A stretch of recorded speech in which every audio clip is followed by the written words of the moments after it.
Donc, nous allons commencer un nouveau chapitre qui s'appelle variables aléatoires. C'est donc un chapitre qui porte sur les probabilités. Alors, dans la situation A, vous avez dû faire, on a revu un certain nombre de choses qu'on met en forme dans la leçon. Alors, on commence par le paragraphe grand 1, variables aléatoires et loi de probabilité. Donc, on va d'abord définir ce que c'est qu'une variable aléatoire, que vous avez vu dans la situation, et ensuite expliquer ce que c'est que la loi de probabilité d'une variable aléatoire. Donc, en probabilité, on part toujours d'une expérience aléatoire, c'est-à-dire une expérience pour laquelle on sait quels sont les résultats possibles, mais on ne sait pas, quand on réalise cette expérience, quel résultat se produit. Donc, quand on fait une expérience aléatoire, chaque résultat que l'on peut obtenir s'appelle sur une issue. L'ensemble des issues possibles, c'est ce qu'on appelle l'univers. Pour info, souvent l'univers, on le note oméga. À partir de cette expérience, on va définir des événements. Donc un événement, ça va être une sous-partie de l'univers.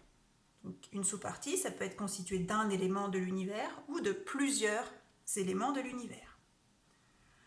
Parmi les événements, on a les événements élémentaires qui, eux, sont constitués d'un seul élément de l'univers, c'est-à-dire d'une seule issue.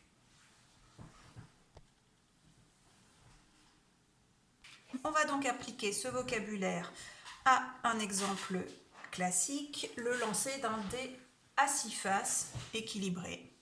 Donc on lance un dé et on regarde le résultat obtenu. Donc pour cette expérience, on a 6 issues possibles. Ces issues possibles, ce sont les 6 nombres que l'on peut obtenir en lançant ce dé.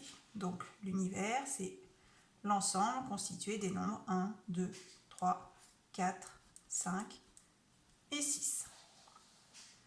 À partir de cet univers, je vais pouvoir définir des événements. Alors, je vais commencer par un événement quelconque que j'appelle A, qui est on obtient un résultat pair. Donc cet événement est constitué de plusieurs issues possibles.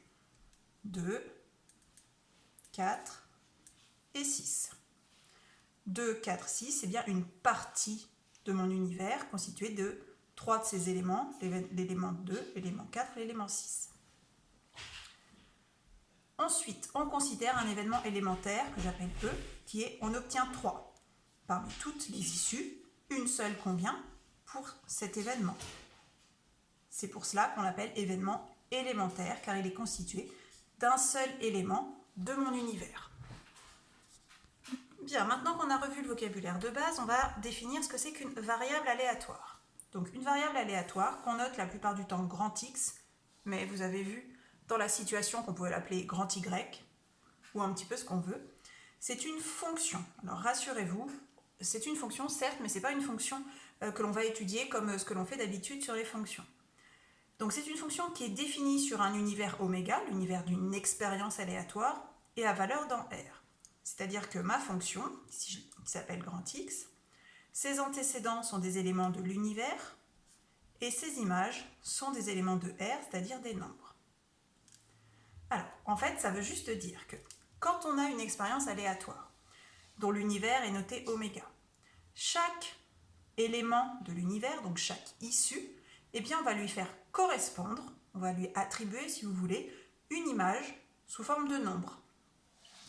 Donc, par exemple, si on reprend mon lancer de dés, donc j'ai toujours mes 6 issues, l'univers oméga est là, et du coup, ce qui est décrit ici, ça va me permettre pour chaque issue, qui ici sont des nombres, mais ce n'est pas toujours des nombres, pour chaque issue, de faire correspondre un nombre, qui sera ici un gain. Donc, ici on me dit si le résultat est pair, je gagne 2 euros, si c'est 1, je gagne 3 euros, si c'est 3 ou 5, je perds 4 euros. Alors, je vais écrire ici, pour chaque issue, le gain. Donc, si c'est 1, je gagne 3 euros. Si c'est 2, c'est-à-dire mon résultat est pair, je gagne 2 euros. Si mon résultat c'est 3, je perds 4 euros. Donc là, ça veut dire que je gagne moins 4 euros. Ensuite, si c'est 4, je gagne 2 euros. Si c'est 5, je perds encore 4. Et si c'est 6, je gagne 2 euros. Donc vous voyez, pour chaque issue de mon univers, je fais correspondre une valeur, un nombre, de l'ensemble des réels. Alors, on ne le notera pas trop comme ça. Ça se note plutôt de cette manière-là. Ça, c'est la notation des fonctions. L'image de 1, de l'issue 1, par la variable aléatoire x, c'est 3. L'image de 2, c'est 2. L'image de 3, c'est moins 4. L'image de 4, c'est 2. L'image de 5, c'est moins 4. Et l'image de 6, c'est 2. Donc voilà, on a défini une variable aléatoire pour cette expérience-là. Bien, maintenant que nous avons vu ce qu'était une variable aléatoire, on va parler de loi de probabilité d'une variable aléatoire. Donc, dans la définition, on définit une variable aléatoire qu'on appelle grand X, comme tout à l'heure, qui est définie sur l'univers oméga d'une expérience aléatoire et qui prend un certain nombre de valeurs qu'on a l'habitude d'appeler x1, x2, x3, x4, etc. Autant de valeurs que l'on veut, c'est possible. Quand on vous parle de loi de probabilité de x, ça veut dire que pour chacune de ces valeurs que prend votre variable aléatoire, il faut que l'on calcule la probabilité que la variable aléatoire prenne cette valeur. On note ça, P, pour probabilité, que la variable aléatoire grand X soit égale à la valeur XI. XI, c'est une des valeurs de ma liste de valeurs possibles. Donc, on va repartir sur l'exemple précédent. Je vous l'ai remis en haut pour qu'on l'ait sous les yeux. Donc, c'est toujours la variable aléatoire grand X qui est définie de cette manière-là. Ou de cette manière-là qui veut dire la même chose. Donc, on lance un dé. Comme il est équilibré, chaque issue que l'on peut obtenir a la même probabilité que les autres issues. Elle est donc égale à 1 sur 6, puisqu'on a 6 issues possibles. Alors, on s'intéresse à la probabilité que la variable aléatoire, donc grand X, prenne la valeur 2. C'est-à-dire, on va noter ça, P, que grand X soit égal à 2.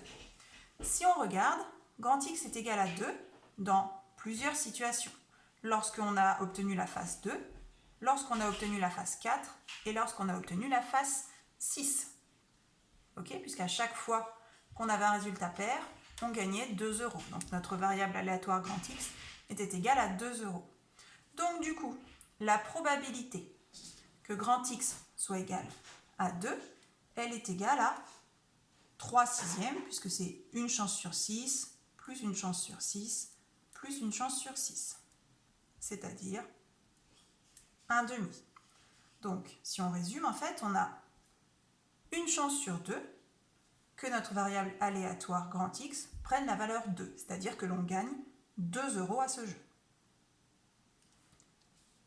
On continue. Ici, on me demande de calculer la probabilité que grand X soit égal à 3. Donc, si on regarde, je gagne 3 euros seulement si j'obtiens la phase 1. Donc, ma probabilité est de 1 sur 6.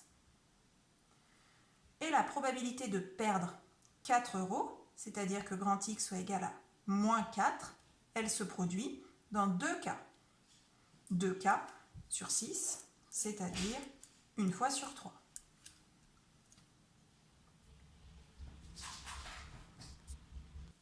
Donc là, on vient de définir la loi de probabilité de grand X, puisqu'on a déterminé la probabilité que grand X prenne toutes les valeurs possibles que l'on avait déterminées au-dessus. On avait dit, il y a 3 valeurs possibles, 2, 3 et moins 4. Et on a bien calculé les probabilités que grand X soit égal à 2, que grand X soit égal à 3 et que grand X soit égal à moins 4. Donc au lieu de présenter ça sous cette forme-là, on présente les lois de probabilité sous forme de tableau. Sur la première ligne, on met les valeurs possibles de notre variable aléatoire. Si possible, on les met dans l'ordre croissant. Si ce n'est pas fait, ce n'est pas très grave.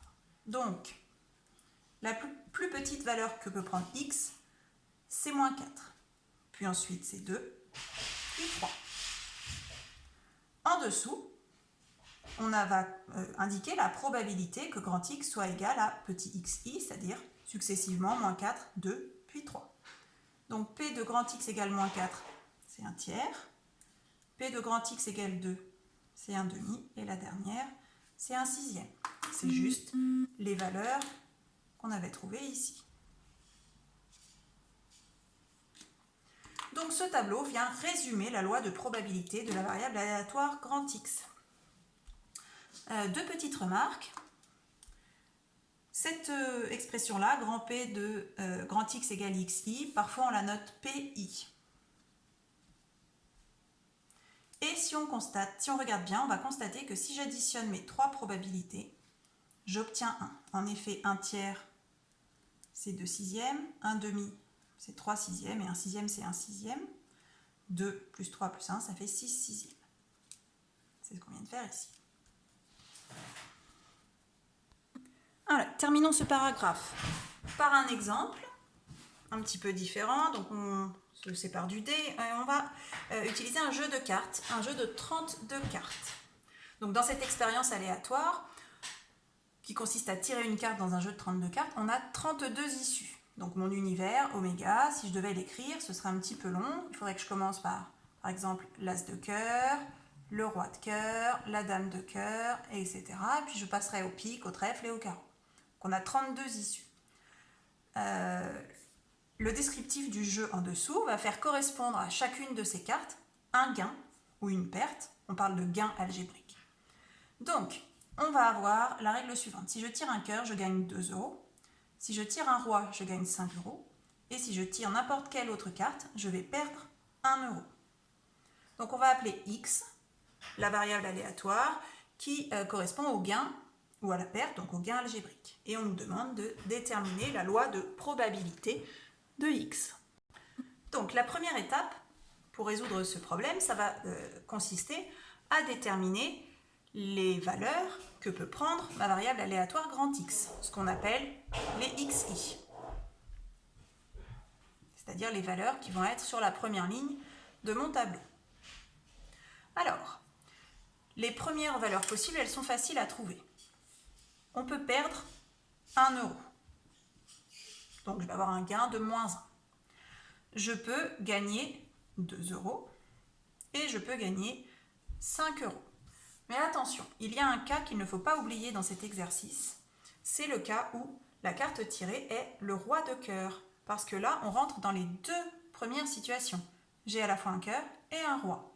Donc ça veut dire que je vais cumuler les deux gains. Donc je peux gagner aussi 7 euros. Donc ça, ces quatre nombres-là, ce sont les valeurs que peut prendre ma variable aléatoire grand X, qu'on appelle petit xi. Maintenant, il va falloir que je détermine les PI, c'est-à-dire les probabilités correspondantes. Donc la probabilité de perdre 1 euro si je joue à ce jeu, la probabilité de gagner 2 euros, ou 5 euros, ou 7 euros. Maintenant, il faut donc calculer les PI. Alors, on va commencer par le cas le plus simple, la probabilité que grand X soit égal à 7. C'est-à-dire la probabilité de gagner 7 euros. Donc on a dit à l'instant qu'on gagne 7 euros si on tire le roi de cœur. Il n'y a qu'une seule issue sur les 32 possibles qui permettent d'obtenir le roi de cœur. Donc on a une probabilité égale à 1 sur 32. Ça, c'est quand j'obtiens le roi de cœur. Ensuite, je gagne 5 euros lorsque la carte tirée est un roi. Mais attention, pas le roi de cœur. Parce que si je tire le roi de cœur, je ne gagne pas 5 euros, mais 7. Donc du coup, sur les 32 cartes, on sait tous qu'on a 4 rois, mais on ne doit pas compter le roi de cœur, donc on n'a plus que 3 qui conviennent. Donc ça, c'est quand on obtient un roi, mais pas le roi de cœur. Donc 3 sur 32. On passe à P de grand X égale 2. Donc on gagne 2 euros lorsque l'on tire un cœur. Mais attention, pas le roi de cœur encore une fois. Donc c'est tous les cœurs sauf le roi. Donc on sait qu'on a 8 cœurs dans un jeu de 32 cartes. Il faut enlever le roi. Donc on n'a plus que 7 cartes qui conviennent sur 32. Donc un cœur, mais pas le roi de cœur.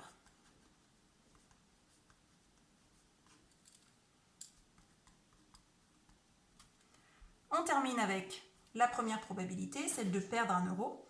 Donc, on perd un euro lorsqu'on ne tire ni un cœur, ni un roi. Donc, on peut simplement dénombrer le nombre de cartes qui ne sont ni des rois ni des cœurs. Donc, en fait, on a 8 cœurs et 4 rois. Mais attention, quand j'ai compté 8 cœurs, parmi eux, j'ai déjà compté le roi de cœur. Donc, j'ai 8 cœurs plus les 3 autres rois. Donc, ça fait en tout 8 plus 3, 11 cartes qui permettent de gagner. Et donc, si j'ai 11 cartes qui permettent de gagner, j'en ai 21 qui ne permettent pas de gagner.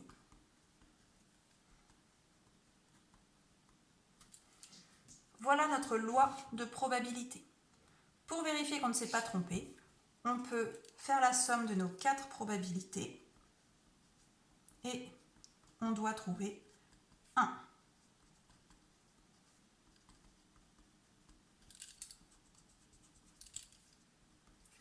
Alors, 21 plus 7, 28.